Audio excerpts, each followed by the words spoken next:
Hi, hello, VinnyEndDragon here, and welcome to another video. This time we are here for the long-awaited sequel of ranking Pokemon villains by their crimes. This video is easily my most anticipated video. I got 2,000 views and over almost 100 likes on the first one. And that amount of support and love was just completely unexpected, and I'll forever appreciate you guys for this. That's why I wanted to make sure that I got this video out as soon as possible, but also with the most love as possible, because I felt like you guys truly deserved that. If you guys could please make sure to like this video again and subscribe, I really appreciate it. We're on our way to 200 subs, and I really want to get there, so any love would definitely be appreciated. But enough with the sappy plugs and everything, we have a couple villains to go through. In fact, all of the villains from Generation 6 to Generation 9. This includes Lysandre, Guzma, Lusamine, Marnie, Chairman Rose, Volo, Penny, and Professor Sada / Turo. I hope you enjoy.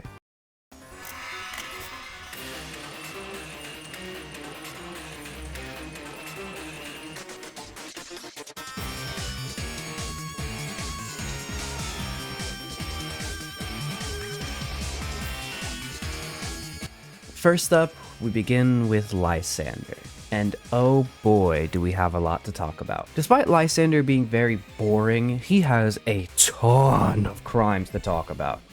All of Team Flare is just absolutely ridiculous. Let's start off first with the first thing that he does in-game, which is stealing power from the power plants in Kalos. And if you were paying attention to the last video where I discussed Cyrus, this is 20 years in prison. Now, you could maybe make a different charge specifically because he takes out the power from the city because of this. Half the city in Lumios is on blackout because of this. However, I wouldn't really consider this an act of terror. Again, it's just specifically from the power plant, which also happens to power this city. I don't know. Trust me, he's got plenty of other charges, so I'm okay with being generous about this one. Next up, we have the assault and unlawful kidnapping of AZ. This would net him 11 years in prison, 180 days in prison, as well as $21,000 in fines. Because, I mean, yeah, you can't just beat up a homeless man and kidnap him just because he knows about your murder weapon. Although, happy for AZ to turn it around in Pokemon Legends ZA. He's got like a suit now. He kind of just seemed like a random wanderer in X and Y, so we'll have to learn more about his character later. However, next up, we have animal abuse for Xerneas and Yveltal. They get trapped in like a weird little tube and siphoned of their energy. I mean, that can't be good for you. I wouldn't put my dog in a tube personally. I don't know about you guys, but I don't think the dog tubes are very in stock right now. And then finally, we have Lysandre's biggest charges. Because, you know, while assault and stuff and grand larceny are, you know, this is the average Pokemon villain stuff. We've got to talk about some serious crimes, which would be using a weapon of mass destruction. This is absolutely a death penalty. First of all, using this weapon of mass destruction is a death penalty, and then also, he tries to use it again on the entire Kalos region later on, which is life in jail. You can't, I mean, I don't know how big the Kalos region is, but considering that it's France, trying to murder half of France is a life in jail. Yeah, just not even close. Also, you could tack on one little last year there for negligence. If Yveltal died at any point during Pokemon Y, everyone was dead. And he did not take in the proper care to make sure that Yveltal was protected. I know that Pokedex entries are a little weird, but if anything bad happened when it comes to the care of Yveltal, we're all cooked. So I'm gonna tack on an extra year in jail for negligence. This leaves Lysandre with a final tally of 1 death sentence, a life sentence, 33 years in jail, and $21,000 in fines. Honestly, pretty impressive for the start of this video. I mean, you're already going up to bat with some of the bigger names like Cyrus, but it's still not beating Getsus. That guy's kind of insane.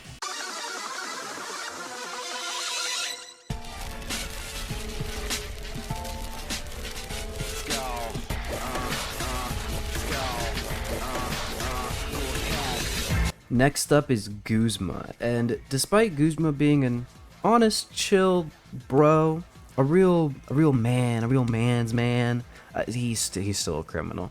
Guzma, turning good is not gonna save you from just completely taking over a town. I mean, I don't even have to tell you that that's illegal. For the taking over of Po Town, I'm gonna charge him with not only a count of armed rebellion, as Team Skull just used their Pokemon to pretty much force all the government out, but then also vandalism, because they really don't keep up the place. I mean, there's graffiti everywhere, broken windows, everything's knocked over. The Pokemon Center is like the only functioning building. So I feel like vandalism's a pretty fair charge. This is a 10 years in jail, another 5 years in jail, and then $260,000 in fines. If you paid attention during the previous video, during the Team Plasma section, go check that out, then you know that animal kidnapping nets you 10 years in jail. And guess what Guzma and the rest of Team Skull do throughout the entire course of the game? That's right, animal kidnapping! And then finally, we have organized crime and racketeering. Team Skull's a gang. It's an organized crime ring. They have a leaderboard. They have a hierarchy. Overall, Guzma as the boss of this would get another 20 years in jail for this. However, because he gets taken over as the final boss of Pokemon Sun and Moon and is overall just a side villain, that's kind of it for Guzma's charges, which honestly kind of surprised me. I mean, I guess it makes sense considering he, like, turns good. But, I mean, that's still a gang leader, dude. Like, you can't just get away with that. Overall, this nets Guzma with a final tally of 45 years in jail and $260,000. Considering Guzma's a young adult, maybe in his late 20s, he actually probably could see the light of day.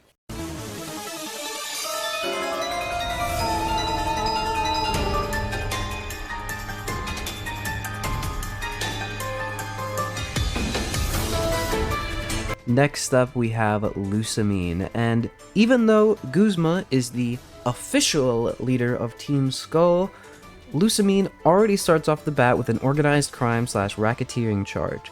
As the president of Team Aether, she commissions Team Skull to do dirty work for her under the table, which is technically organized crime. Even if she is not a member of Team Skull, she's still ordering them around and paying them to do crimes, which, yeah, I'm gonna tack this on to Lusamine's charges. Next up, we have Type Null, which is just Mewtwo or Genesect. Unethical experimentation, animal abuse. 3 years in jail, 180 days in jail, respectively. However, I would actually like to go to bat for Lusamine. And no, it's not because she's hot. I would actually like to change the grounds that Lusamine's actions as the leader of Team Aether are almost all 100% legal. The Ultra Beasts are not animals. They are alien creatures. Lusamine, as the leader of Team Aether, was given government approval, grants, and all of this other scientific funding in order to run experiments on all of these creatures. Now, Type Null is different because it's a created creature for the sake of that's okay, yeah, unethical. But for all of the stuff she does in relation to Necrozma, Nihilego, all of that stuff, it's completely above board. Now, it could be immoral, however, Lusamine has legal grounds as the leader of the Aether Foundation to do what she does best, which is to gather intel, research, and information about extraterrestrial creatures. However, grants do not permit you to be mean to your children. And unlike Getsis, Lusamine actually has 2 kids. She has Gladion and Lily.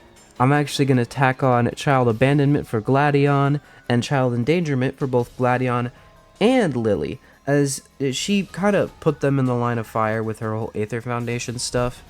Overall, I just don't think any judge would see what she does and think of it as okay. With the child charges, that nets 4 years in prison, 8 years in prison, 8 years in prison, and $30,000 worth of fines. However, that's not the end of Lusamine, because she also poses a massive threat to the region by fusing with an alien creature. However, again, not because Lusamine is a hot MILF, I am going to be her defense lawyer here. Lusamine was under the effect of the Nihilego neurotoxin. Thank you to a specific commenter for pointing this out to me. Shout out to commenter Mephisto5729, who says, If my memory is good, N was under the influence of Getsis since childhood. I require a psychological exam. We'll get to that later. However, I would like to represent this person who's saying that Lusamine was under the influence of the nihiligotoxin, which I had to look up because I'm like, is this a real thing? However, after doing research, I've concluded that yes, the nihiligotoxin does in fact manipulate whoever it infects. Now, this isn't like manipulation from another human, this is like actual mind control. And I would actually say that given that she is the leader of a foundation, I would like to hope she's following OSHA and all these proper guidelines. I wouldn't even give her negligence for this. I think that just straight up, she got infected by an alien. Nothing wrong with that. Overall, my sort of simping defense nets Lusamine 43 years in jail, 180 days, and $30,000 in fines. Sorry, Lusamine, I really did all I could. You really have to be a better mother.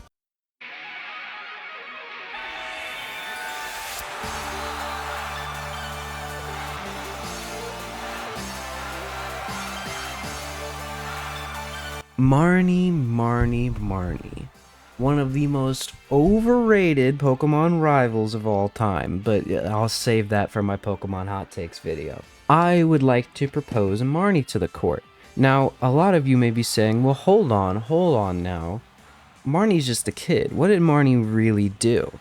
And to that I say, she is technically part of the leader, as well with peers, part of the group that leads Team Yell, which means that she is technically a villain who leads an evil team in a Pokemon game, which means that she is, by definition, someone I need to interview for this video. Also peers. Now, with that in mind, what charges can I tack on Marnie as the leader of Team Yell? Actually, not much. You would be surprised, but after combing through the entire story of Pokemon Sword and Shield, Team Yell doesn't really do anything. I mean, think about it. What evil actions did Team Yell really do? They were kind of annoying. I mean, like, sure, you could say that they were disturbing the peace, I guess. That's a charge, but it's not even really one that gets you jail time. The most I could maybe get was tacking a few Team Yell members for assault, but Marnie didn't even really order them to do that. Now, you could maybe say, if you stretch it a little bit, that Marnie and peers would be charged with negligence. Criminal negligence basically means that while they didn't do anything, they didn't take the proper common sense reasonings in order to stop the crime from occurring. Marnie kind of goads on Team Yell a little bit, and peers definitely does. So I would tack on a year in jail. However, Marnie is a child. Peers would 100% be serving this year in jail. Peers, go away. However, Marnie's under 18, which sadly the Pokemon fan base doesn't really remember, but Marnie is under 18, which means that maybe she'd serve time in juvie, but I think she'd just get a slap in the wrist and people would tell her to move on. Overall, that leaves Peers with a final tally of 1 year in jail, go away, nobody likes you, and Marnie with nothing. The only Pokemon villain in quotation marks, evil team leader is more accurate, to not serve any time in jail. Wow, that was a really, really good note. Let's move on to the next one, I guess. Why is your music so menacing?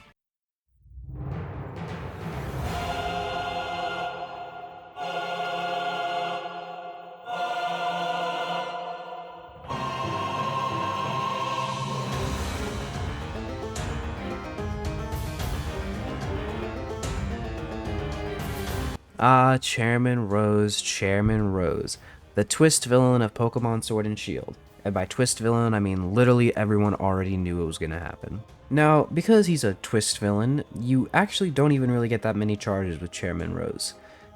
Wow, Gen 6 really started the trend of having twist villains, and it meant that both villains of the games didn't really get the same love that someone like Getsis or Giovanni would get. It's a real shame. I wonder if there's someone who's like a real villain who has real charges in this video. But anyway, let's talk about Chairman Rose's only charge, but one that's pretty important. So let's talk about how he almost ended the world. Chairman Rose bringing about the darkest day would, as he described, bring about plentiful energy for Galar for years to come. What it actually did was almost destroy the entire planet. Gigantamax Eternatus is an absolute unit. One of the strongest Pokemon we've ever seen in the history of the franchise. Actually, literally the strongest Pokemon we've ever seen in the history of the franchise. And Chairman Rose just summoning it was absolutely stupid. Chairman Rose for this charge would get an eco-terrorism resulting in death charge for the Darkest Day, which, as we've discussed plenty of times, wow, Pokemon really loves eco-terrorism. That's a death penalty. And then also you get attempted mass murder, which it's life in jail. You get life in jail for trying to blow up the planet. However, I'm not even just gonna go with attempted mass murder as well.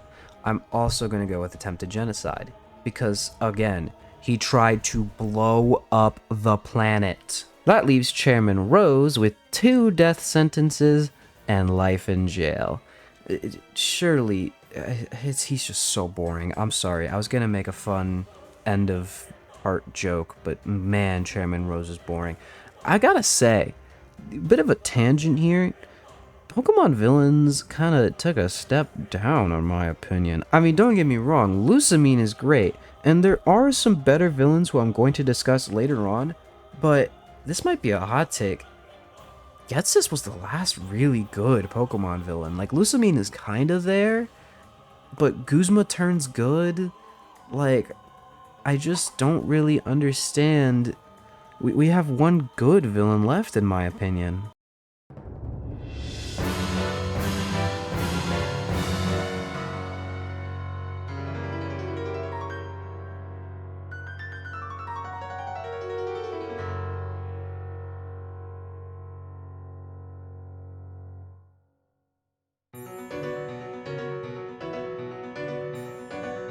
Man, that soundtrack is so good. Honestly, I just want to keep talking just to let the soundtrack run out. I mean, do you even really care about his charges? Let that Cynthia piano play. Alright, let's get into his charges, because Volo is one of the most evil Pokemon villains we've ever discussed, but he's also a twist villain. And what do we say about twist villains? They don't actually do that much evil. By the way, if you're wondering why Commander Kamado isn't in this video, he's the governor of the village. You actually can't really charge him with anything. He kind of is the law. He's the dictator. He runs everything. I feel like there's not really anything you could charge him with. He kicks you out of the village and it's like, oh no. But like, he's legally within his right to do that. So you can't really charge him. Anyway, back to Volo.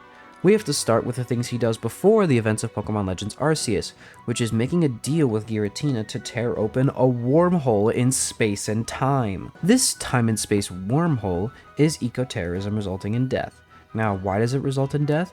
Because the lightning strikes that come from these time and space distortions are enough to make Pokemon go berserk and just straight up attack people for no reason. These alpha Pokemon and enraged Pokemon, I don't even really know, just the big glowy yellow ones. Absolute menaces. I refuse to believe that they haven't killed people. I mean, that one girl got attacked by Cleavor and just like couldn't even use her legs, so I highly doubt they didn't kill somebody. Next up, I'm gonna tack on attempted murder for Volo. Now, I know what you're saying. Why do certain villains get attempted murder and some don't? I know, but can we all agree that Volo is 100% trying to kill you with Giratina here? I mean, he wants to take your plate, go talk to God, like, there's no way he's not killing you if you lose that battle. And then next, Volo takes after not his ancestor, but his ancestor's rival, Cyrus, and the fact that he has an attempted Omnicide charge for using Giratina to become God and rewrite the universe in his image. I don't understand why they just do that. Like, what is the obsession with Gen 4 and just completely rewriting the universe? I don't get it. Overall, this leaves Volo with 2 death sentences and life in jail. Honestly, so disappointing that he's the same level as Chairman Rose? Volo? I mean, I guess he's only the villain in the post-game and for like 5 seconds, so I really can't tack on more as much as I'd want to. Sorry, I guess?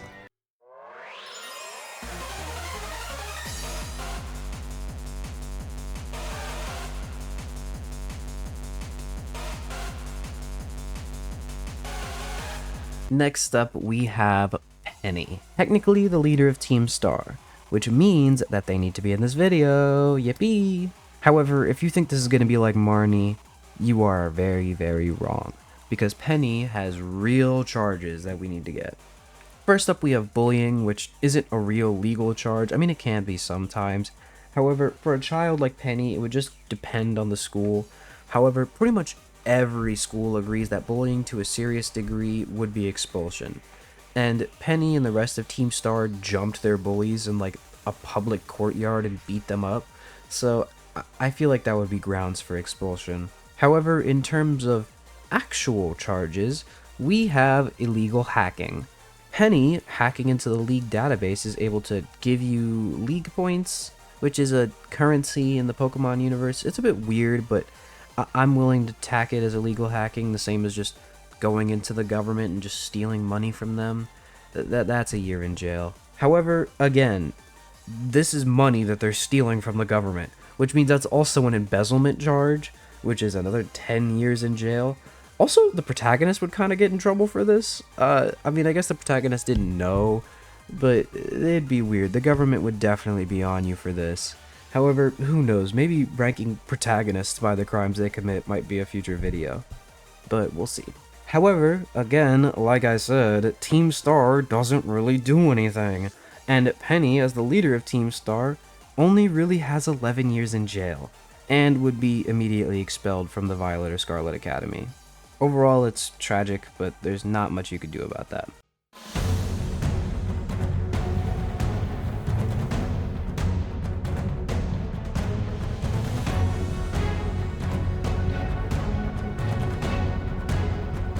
Now we have Professor Sada and Professor Turo, who both are pretty much the same character. They're also an AI, which is a whole situation. I'm just gonna charge them like a human. We don't have ways to charge AI yet. We should. Oh my god, with the current climate. But anyway, first let's start off with child abandonment. Arvind is their kid, their kid that they pretend to have. I don't know.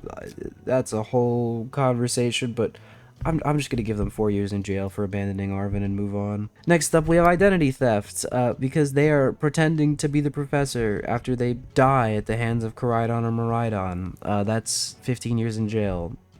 Thank you, move on. Next up, we have animal abuse, because the Koraidons fight each other and one of them gets morbidly injured, and the professor just kind of allows this, and then they also allow the Koraidon to kill them, which, I mean, I'm not going to give them a charge for that because they died, but overall, that's not really a good use of taking care of animals. I'm just going to say 180 days in jail. Next up, we get a fun little thing, which is that I get to defend the AI professor the same way I defend Lusamine. Unlike most of the villains in these videos, Lusamine and the AI professor has a grant. They have legal funding from the government and are researchers. They own labs. They are specifically proven to be allowed to do this. So building a time machine may or may not be illegal, but clearly the Pokemon world says it's fine because, again, Sada and Turo are researchers and professors who got permission. However, what they didn't get permission for was releasing invasive species and almost destroying Paldea because of it. The time machine malfunction just sent off wild Paradox Pokemon into the world, which definitely killed some animals and maybe even some people. Again, eco-terrorism. We just can't keep doing it. That's a death penalty right there. However, is it really a death penalty if they're a robot? I mean, you kind of just like flick them off, right? And also, the AI professor kind of time travels by the end of the game, so we can't even really charge them. They're just kind of missing. They're MIA, and the actual professor dies, so we don't even really have anyone to charge here. Overall, I'm just gonna give them the sentence, and it'll just fade away, I guess. There's no one to charge. Overall, that's a final tally of 1 death penalty, 19 years in jail, and 180 days in jail. However, that's not the end of this video. I actually wanted to take a moment to, like earlier in the video, read some of the comments you guys left in the previous video. A video like this means that there's going to be a lot of back and forth. I might have missed some things, there's a lot of stuff going on behind the scenes, and again, it's been a while since I've played some of these Pokemon games, so even though I did my best chance researching, there was still some things I got wrong.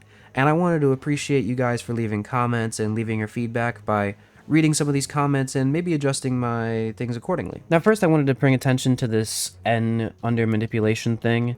I kind of briefly touched on it in the Lusamine section because Lusamine was under actual psychic manipulation. However, mental and emotional manipulation aside, it wasn't like N was gonna like die if he did any of this or anything. I don't think it would be legally stated as under duress, and N is 21 years of age. He is not a child. He is, of course, remorseful, and again, we know he's not a bad person, but we know that he still did try to take over as king of the region. Now, while Getsis was going to try to take him over, N still made that choice. While some of these charges maybe could get dropped, and obviously there's the whole, oh, well, if he gets psychiatric treatment, then maybe, I don't buy it. Next up is Professor of Pills. One thing that's interesting for Giovanni is whether or not the Yellow or Let's Go series. In Let's Go, Giovanni talks to the Silphco president about the Master Ball, basically saying that they had a contract or a deal, meaning I'm assuming that the Master Ball is supposed to belong to him once it's made. Granted, that's not taking away him kidnapping the whole building, but still. Also, I feel like he's not really attempting to murder you in Let's Go or Yellow.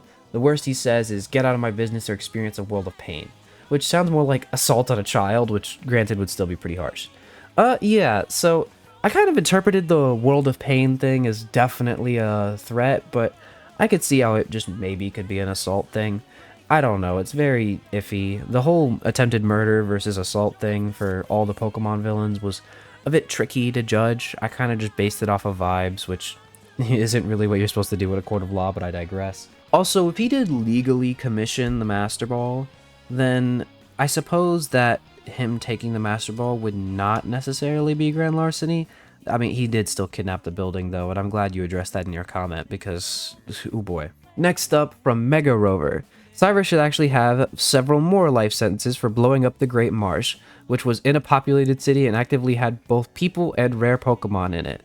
So, I completely forgot this was a thing. Thank you so much to Mega Rover for bringing up a fact that he blew up another place. Why did Cyrus do this? Why did Cyrus just blow up random places? Yeah, that would be another life sentence. I'm sorry, but you can't do that. Next up, for Drain Cyanide, I would argue that in Cyrus's defense, he didn't want to kill the whole population.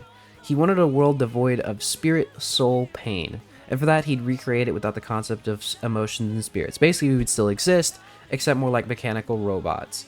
Killing one's soul isn't considered a crime, so very gray area here.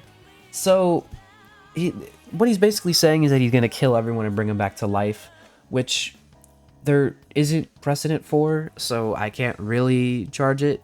But the whole kill everyone part makes me say that his charge stands. I'm not going to accept any sort of, oh, he's bringing them back. No, this is absolutely not. Next up, from Cancel Covers. Okay, in defense of Getsis, a sentence I never thought I'd say. Kyurem would presumably be pretty eager to be fused back with Reshiram and Zekrom.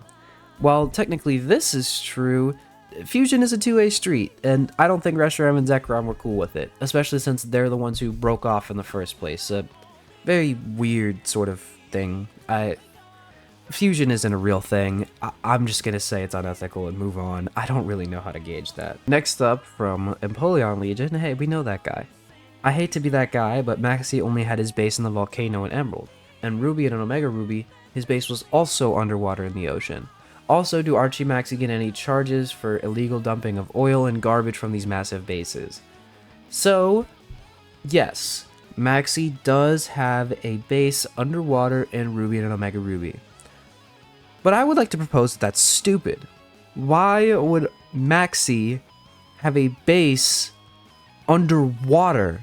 Like, I get it, you know, they gotta make the games the same, and they don't want to code a whole new area. They don't want to go through the work of making a whole new boss battle in a whole new arena.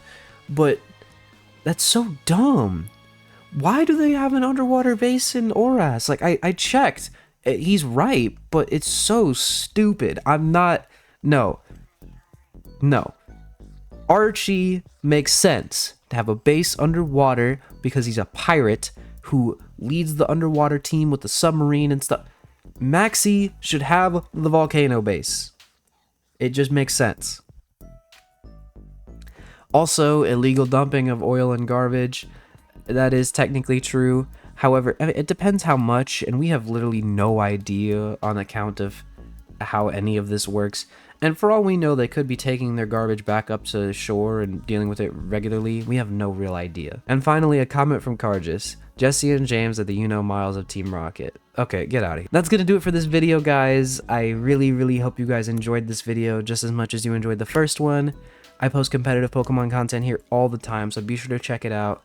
I have the next big research project right around the corner, so I would really appreciate you guys tuning in to all the videos and being very patient, because I hope the big thing is right around the corner. Thank you so much, and I'll see you guys in the next one. Get out of here.